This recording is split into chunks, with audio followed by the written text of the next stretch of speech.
John, do you think an individual consumer can out-negotiate one of your negotiators? Globally, no. I mean, and that's where the OTAs have the big power. You know, ultimately, for the consumers, we can offer fantastic rates, but more importantly, fantastic availability, 365 days a year across destinations, where if I was to go in myself and try and negotiate that deal, probably be very difficult. Just to your point on the number of consumers who come on our sites and they look, and then ultimately they may go and book directly with the supplier, with the hotel, and that does happen. I mean, on average, across the large OTAs, 3% we work on. It's a 3% conversion. So that means 97% of our visitors actually either go away or go somewhere else or go directly to you. And to add to Lewis's point, I think just by having your hotel available on any of our sites, you're automatically increasing your own direct business by default, ultimately. I just want to make a point, if it's okay, in terms of the negotiation, right? Because sometimes when we use that word, it always seems like we're in a table, like, give me that. And it don't necessarily has to be that way, right? Because at the end, like you said, a hotel inventory is perishable, right? The most expensive room is the one that you don't sell, right? And what we want to do, right, is, and that's why we have a team of people to work with the hotel, is to try to make sure we get into a relationship that both parties win, right? Offering a promotion to the consumer, right, is always not always a negotiation, but the advantage of the hotel, right, to bring that consumer there, right? So sometimes that would decrease the average rate that the hotel pay, but the revenue per available room perceived by the hotel will increase, right? Chris, do you have an angle on this? Yeah, so just to be clear, TravelZoo doesn't book travel. We're a media company that has an audience of 18 million subscribers worldwide, and we let them know about travel opportunities. So actually the travel suppliers, the tour operators, the hotels, the cruise companies, the cruise agents, the travel agents, get all of the business from TravelZoo. We don't book anything.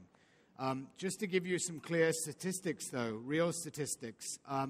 In the UK, we have 1.5 million subscribers. 75% of those people tell us that they do not get an email from British Airways. British Airways is the biggest brand in that country. So, if British Airways, it's quite exciting to know that you can reach more than 1 million people that don't get emails from you directly. So this is an advantage. A second statistic, Starwood. When we worked with Starwood in Madrid, in Spain, they told us that 85% of the guests that booked from the UK, from Germany, and from America never stayed at that hotel before and never were members of the Starwood's reward program. Now, Starwood and British Airways, if we provide a passenger or a guest, gets to remarket to these people. So I think it's very similar in that Expedia and Orbitz are really spending a fortune. I mean, hundreds of millions of dollars around the world to market, and 97% of people will book somewhere else. I mean, that's a pretty scary statistic if you're building the market. And for TravelZoo, these people who eventually book and stay or fly or go on a tour operator can be remarketed to directly. So in some respects, you have to wonder, well, why do we even do this? I mean, we should probably charge more money for what we do, right? Everybody feels they should charge more money for what they do. Michael, very quickly. Yeah, very quick. I think what you raised is, a historic model, or a more, offline model where you said the tour operator. There was a time when tour operators, paid great value to you to target a segment, that was important to you that you couldn't reach yourself.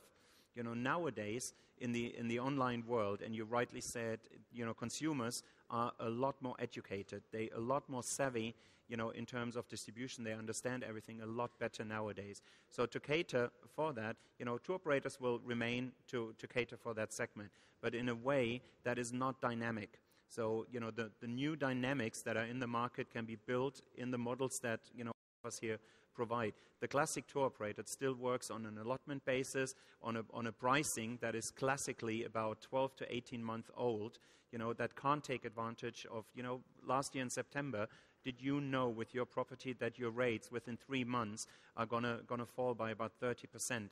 In the tour operator, you weren't able to react to those market conditions and actually fill your hotel. In the online arena, you can actually do that because you're in control of your own pricing up to the minute. So if you look at that from your own perspective, as a supplier, you can react much, much faster to a more sophisticated level of consumers.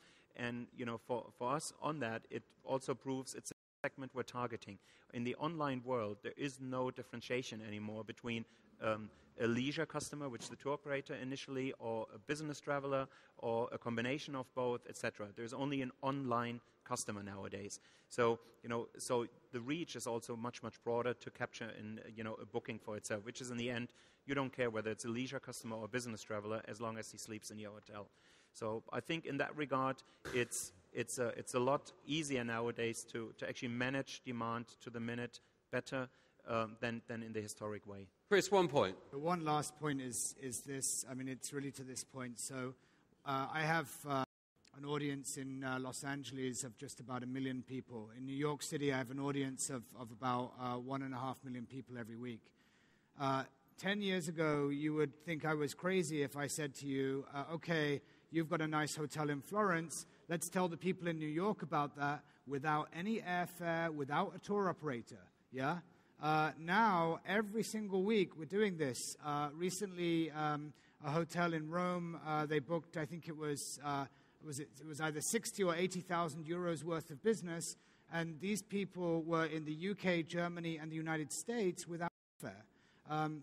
A hotel in the Maldives called up 2 weeks ago and said, I need business. It's empty. We need help. This is the Maldives.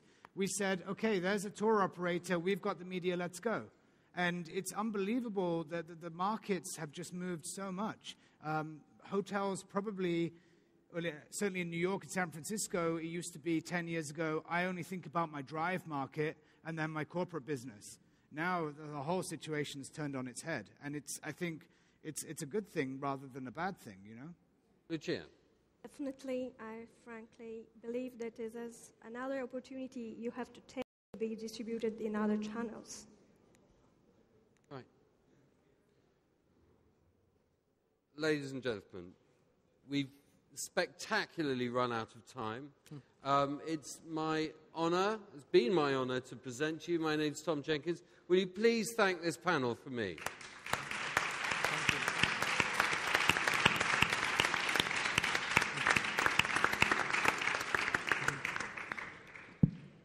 Here I am.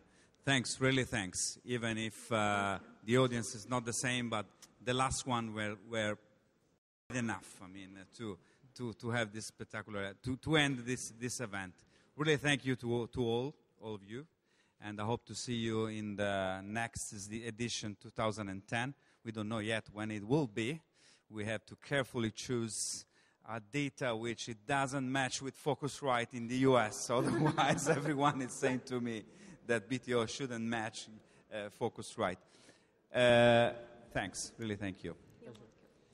Adesso torno a parlare in italiano per chiudere la manifestazione e la chiuderò chiamando tutto il staff che ha collaborato con me durante l'evento.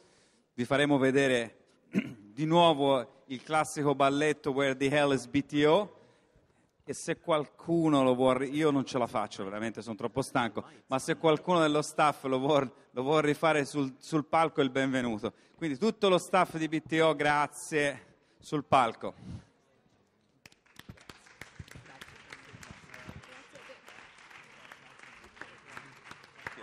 I don't want to dance with them, so they are dancing now. So